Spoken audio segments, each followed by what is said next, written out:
Sensor लगभग सभी औद्योगिक प्रक्रियाओं में इस्तेमाल होते हैं।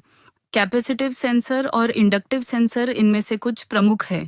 इस केस में कैपेसिटिव सेंसर तरल के भराव स्तर को डिटेक्ट करता है, जबकि इंडक्टिव सेंसर यह पता लगाता है कि कंटेनर ढके हुए हैं या नहीं। अब देखते हैं कि कैपेसिटिव और इंडक्टिव सेंसर किस तरह काम करते हैं और ऑटोमेशन में इनका इस्तेमाल कैसे होता है।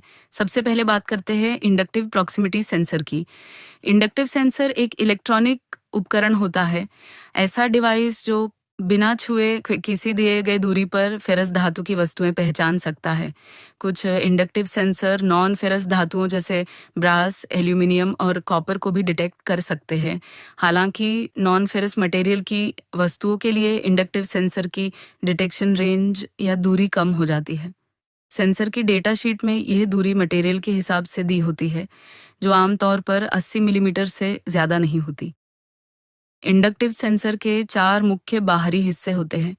सेंसर का फेस सेंसर बॉडी की ओर होता है। इंडिकेटर लाइट और कनेक्टिंग वायरिंग सेंसर बॉडी के अंदर होती है, जहाँ वो सर्किट होता है जो सेंसर को काम करने में मदद करता है।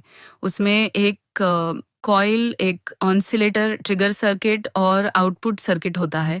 करंट ऑसिलेटर कॉइल को इलेक्ट्रोमैग्नेटिक फील्ड बनाने देता है। इसी तरह जब कोई धातु की चीज़ इस इलेक्ट्रोमैग्नेटिक फील्ड में आती है, तो इलेक्ट्रोमैग्नेटिक इंडक्शन की वजह से उस धातु में इंडक्शन करंट या कोल्ड करंट बहने लगता है। जैसे जैसे वो चीज़ सेंसर 100 डिग्री सेल्सियस तक गर्म हो जाती है, तो सेंसर के अंदर मौजूद थर्मिस्टर का प्रतिरोध कम हो जाता है।